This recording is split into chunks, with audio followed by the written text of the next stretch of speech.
जय श्री कृष्णा दोस्तों, मैं आपकी अपनी दोस्त अन्नपूर्णा भारद्वाज। आज मैं आपको अमावस्या और पूर्णिमा दो बहनों की कहानी सुना रही हूँ।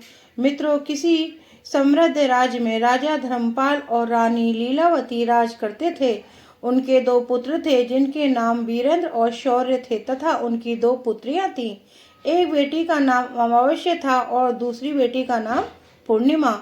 पूर्णिमा जिसका मुख चंद्रमा जैसा दिव्य था, वह सुबह से संध्या तक मंदिर में भगवान शिव की आराधना करती, गरीबों को भोजन देती, तुलसी को जल चढ़ाती, अपने माता पिता की सेवा किया करती थी। पूर्णिमा बहुत ही धार्मिक प्रवृत्ति की थी। वह हमेशा पूजा पाठ किया करती थी, गरीबों की सेवा करती थी और घर का सारा और सभी प्रकार का काम भी किया करती थी। लेकिन वहीं दूसरी ओर अमावस्या, जिसे राजसी ठाट पसंद थे, वह दिन भर श्रृंगार करती, नौकरों पर चिल्लाती, पूजा को व्यर्थ का काम कहती। अमावस्या को पूजा पाठ में कोई रुचि नहीं थी।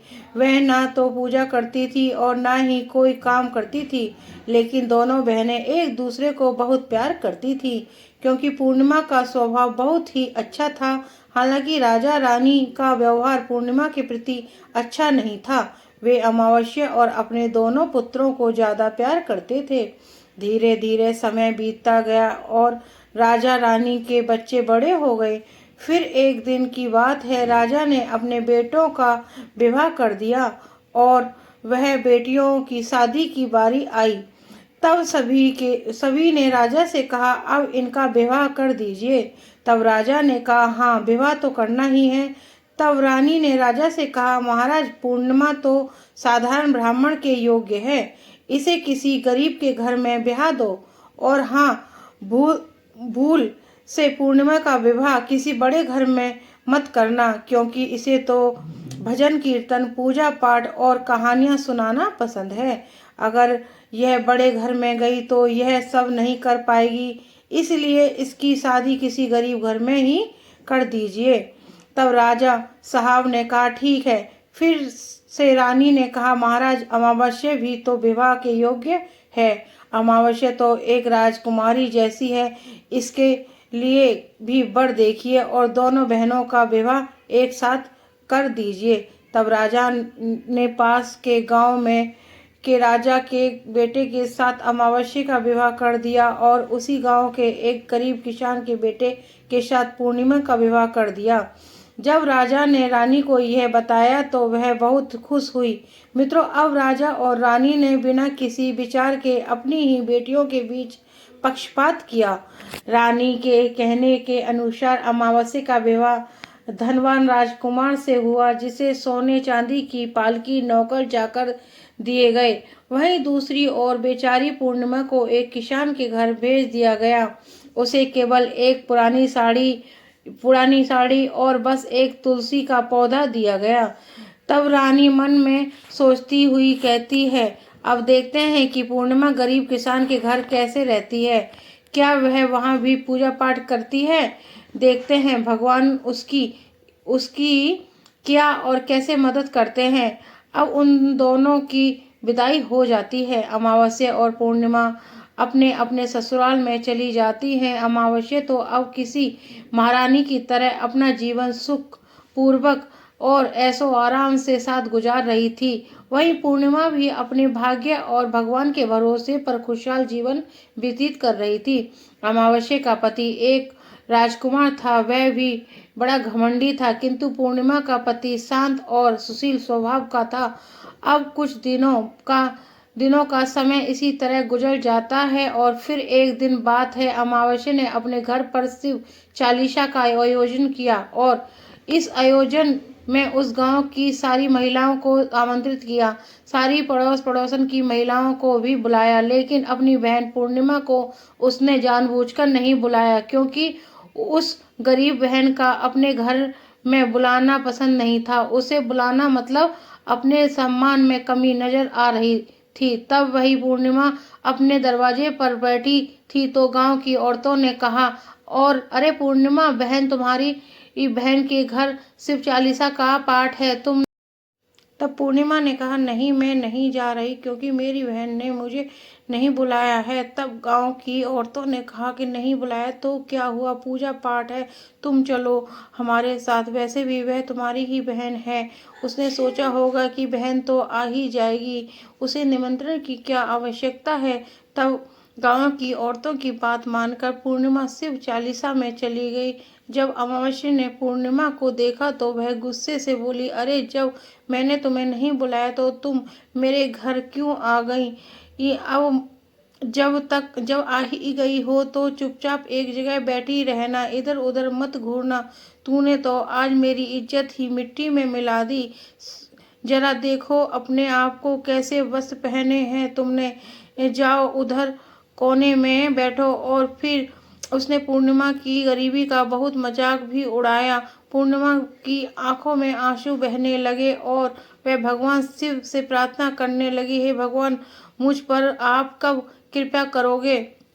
आखिर मेरा क्या कसूर है? क्या है पूजा पाठ, वरना गरीबी की सेवा करना, काम करना, क्या यही गलत है?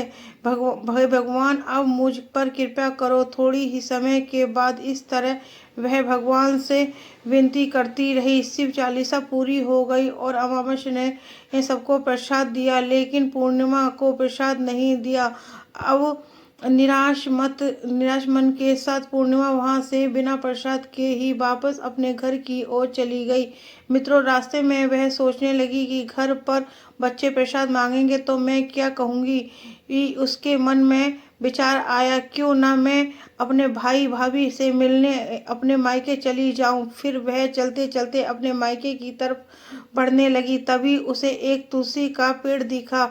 वहां एक चबूतरा बना था जिस पर एक बूढ़ी माँ बैठी थी।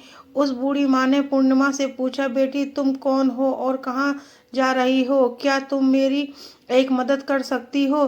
तब पूर्णिमा ने अपना परिचय दिया। फिर बूढ़ी माँ ने कहा, बेटी देखो, मेरा तुलसी का पौधा सूख रहा है, इसमें थोड़ा जल डाल दो और चबूतरे की सफाई कर दो तो थोड़ी ठंडक मिलेगी मिलेगी और बूढ़ी माँ को भी स्नान कराया। उसने अपने उनके चरण दबाए। फिर पूर्णिमा पूछी, माँ जी, और क्या कोई काम क्या है? तब प्रसन्न होकर बूढ़ी माँ ने कहा, नहीं बेटी, और कुछ नहीं, तुमने मेरी बहुत अच्छी सेवा की है, भगवान तुम्हारा भला करे। उन्होंने पूर्णिमा को खूब आशीर्वाद दिया और कहा, बेटी, जब जब तुम अपने मायके से लौटो तो मुझसे अवश्य मिलकर जाना। पूर्णिमा ने कहा, ठीक है माँ जी, मैं। और वह आगे बढ़ गई। फिर चलते चलते रास्ते में उसे एक शिव मंदिर मिला। वहाँ भी एक चबूतरा था जिस पर एक बूढ़े बाबा बैठे थे। वे कोई और नहीं, स्वयं भगवान शिव थे। लेकिन पूर्णिमा ने उन्हें पहचाना नहीं और उन बूढ़े बाबा ने कहा, बेटी, तुम कौन हो? कृपया मेरी एक सहायता करो, बड़ा पुण्य मिलेगा। पूर्णिमा ने अपना नाम बताया। तब बाबा ने कहा, बेटी, क्या तुम इस मंदिर की सफाई कर दोगी?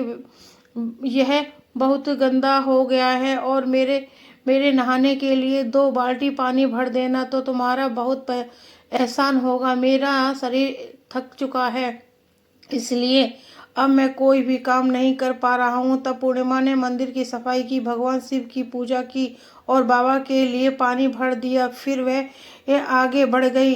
फिर थोड़ा और आगे चलने पर उसे काली माँ का मंदिर मिला। काली माँ भी एक बूढ़ी माँ के रूप में वहाँ बैठी थी। काली माँ ने कहा, बेटी, तुम कौन हो? क्या तुम मेरी एक सहायता कर सकती हो? तब प्रसन्नता से पूर्णिमा ने अपना नाम बताया। तब बूढ़ी माँ ने कहा, बेटी, यह सब लोग पूजा पाठ करके चले जाते हैं लेकिन कोई मंदिर साफ नहीं करता।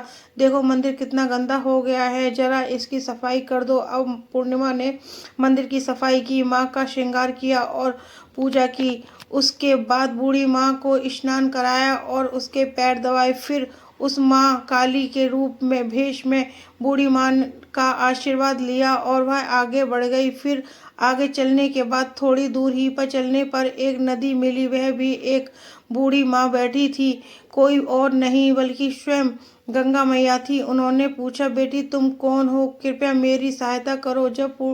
तब पूर्णिमा ने अपना नाम बताया। तब गंगा मैया ने कहा, बेटी, तुम मेरी थोड़ी सेवा करोगी? तब पूर्णिमा ने गंगा मैया को भी सेवा की और आशीर्वाद लेकर आगे बढ़ गई। अंत में वह अपने मायके पहुंच गई। जब उसकी भाभियों ने उसे देखा तो बहुत खुश हुई। उन्होंने पूर्णिमा का स्वागत किया और कहा, वाह क्या बात है बहन जी, आप बहुत दिनों बाद आई हो। तब पूर्णिमा ने कहा, हाँ भाभी, आज मन हुआ सभी को मिलने का तो चली आई।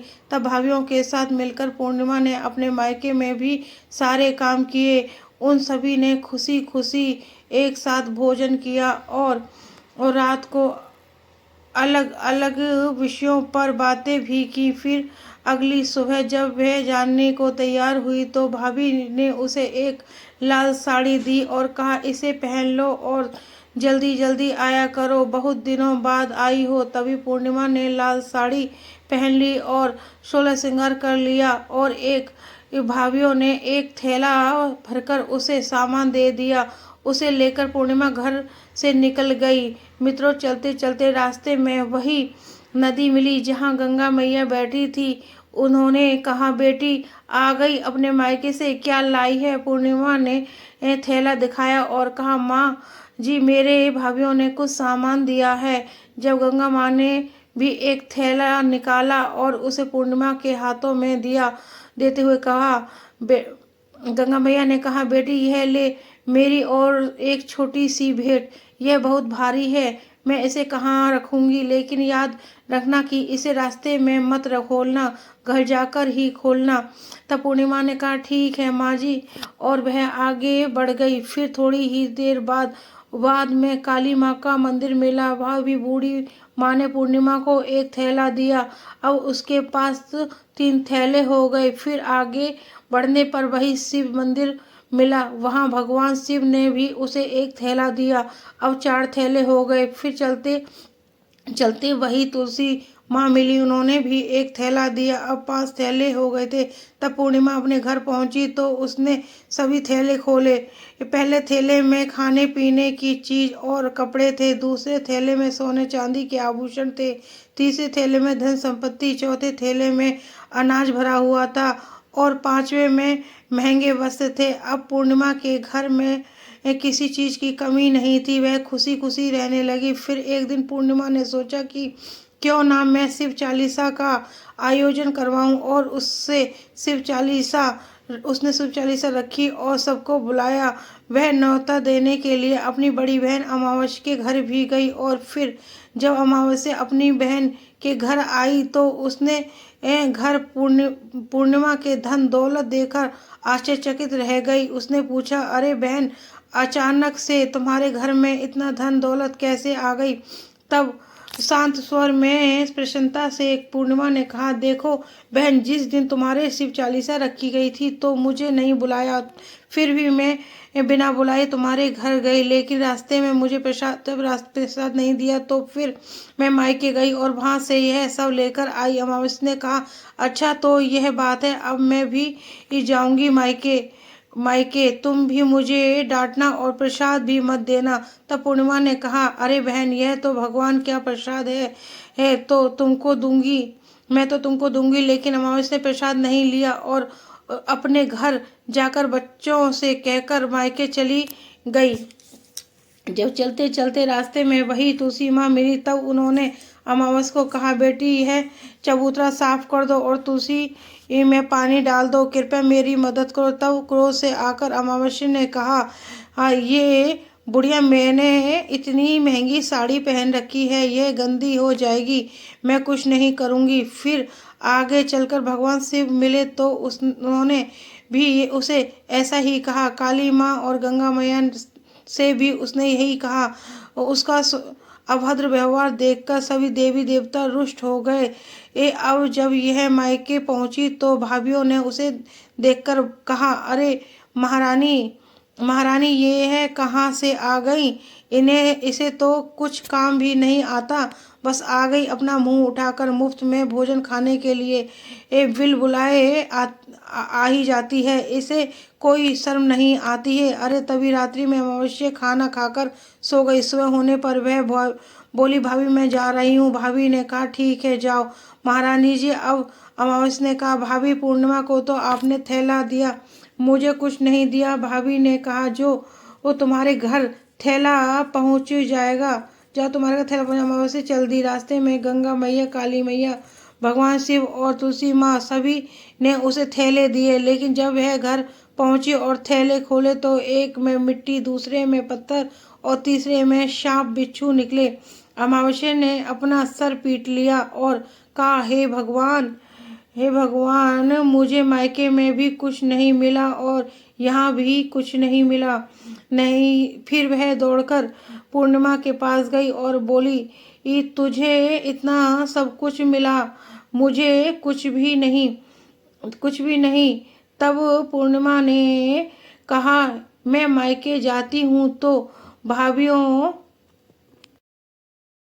का काम करती हूँ। तुमने तो कभी भाभीियों की मदद नहीं की। तुमने गंगा मैया, शिवजी और काली माँ और तुलसाजी माँ सभी को ठुकरा दिया। इसलिए भगवान ने तुम्हें कुछ नहीं दिया और उनका अपमान किया। तब अमावस्या ने कहा, बहन, मुझे माफ कर दो। मैंने सदा ही तुम पर अत्याचार किया, अब मैं भी भक्ति करूंगी। तब पूर्णिमा ने कहा, बहन, 3 सूत्र याद रखना। सदैव दूसरों पर दया करना, हमेशा और प्रतिदिन चालीसा पढ़ना। तीसरी बात, 108 बार ओम नमः शिवाय का जाप करना। इससे अब तुम्हारे सारे दुख दूर हो जाएंगे। घर आए लोगों की सेवा भी करना। अरे बहन, भगवान ने जो 3 सूत्र दिए हैं उन्हें प्रसाद के रूप में स्वीकार कर लेना और हृदय में बसा लेना। मैंने सच्चे मन से भगवान की पूजन की, सबकी मदद की, इसलिए मुझे सब कुछ मिला। तुम्हारे पास जो भी था वह तुम्हारे अहंकार के कारण खत्म हो गया। अब अमावस्या अपने घर गई और पूजा पाठ करने लगी। वह भगवान शिव से माफी मांगने लगी और धीरे धीरे उसकी भी परिस्थिति बदलने लगी। तो मित्रों, जय हो, भगवान शिव की जय हो। अगर आपको यह वीडियो पसंद आई हो तो कमेंट बॉक्स में कमेंट करके जरूर जाइए। साथ ही इस वीडियो को ज़्यादा से ज़्यादा शेयर कीजिए और कमेंट में सच्ची श्रद्धा से ओम नमः शिवाय जरूर लिखिए। और भक्तों, अपना ख्याल रखिए, क्या स्वस्थ रहिएगा।